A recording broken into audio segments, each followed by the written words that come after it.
You're driving somewhere new, you don't know the area. So you open your map, and it calmly says, turn left in 200 meters. And honestly, that's wild. Your phone's basically blind. It isn't floating above you and it can't see the road. So, how does it know exactly where you are?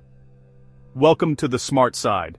This is the channel where we learn new stuff every day. Today we're breaking down how GPS works, the invisible satellites guiding your every turn.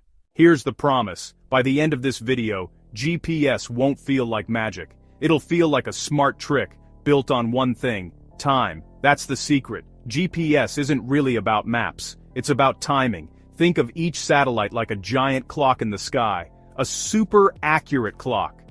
And your location comes from a simple idea. If you know how long a signal took to reach you, you can figure out how far away it came from. Here's an easy example. Imagine you're in a dark room, and someone claps once. If you hear it right away, they're close. If you hear it a moment later, they're farther. That delay tells you distance. GPS does the same thing, but instead of sound, it uses radio signals. And those signals move insanely fast, basically at the speed of light. Now, here's where it gets interesting. One satellite can't tell your exact location. With only one, your phone can only say, I'm this far away from it. That means you could be anywhere on a huge invisible bubble, centered on that satellite. Add a second satellite. And now your location is somewhere on the line where those two bubbles overlap. Add a third. And it narrows down to a small area, usually just one realistic point on Earth.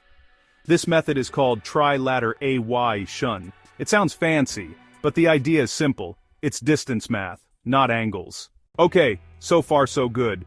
But here comes the biggest problem. To measure distance like this, you need extremely accurate time. Even tiny timing errors become big location errors. If your timing is off by a tiny fraction of a second, your position can jump by several miles. So GPS depends on clocks. Really good clocks. The satellites have atomic clocks, ridiculously precise. But your phone doesn't have an atomic clock. So how does it keep up? Here's the clever part. GPS doesn't pretend your phone's clock is perfect. It assumes your phone is a little wrong, and fixes that in the math. This is why you usually need 4 satellites for a strong lock. The first 3 find your position. And the fourth is the timekeeper, telling your phone exactly how to sync its clock with the satellites. Now, what are these satellites actually saying? They aren't sending your street name. A satellite basically broadcasts, I'm satellite number X. This is where I am right now. And this is the exact time I sent this message. Your phone grabs that message and basically says, all right. It took this long to get here. From that travel time, it figures the distance. That little blue dot on your screen. Your phone didn't find it by looking. It calculated it. Now, there's another twist. Einstein's theory of relativity actually matters here. Because the satellites are moving fast and sitting high above the Earth, time actually moves faster for them than it does for you. Their clocks gain about 38 microseconds every single day. If the system didn't correct for that tiny drift, your GPS would be off by kilometers within 24 hours. Finally, remember, the environment matters. In big cities, signals can bounce off buildings. This is called multipath. Think of it like a digital echo. The bounced signal arrives late, tricking your phone into thinking the satellite is farther away than it really is. That's why your location might jump when you're surrounded by skyscrapers. To fix this, your phone is a team player.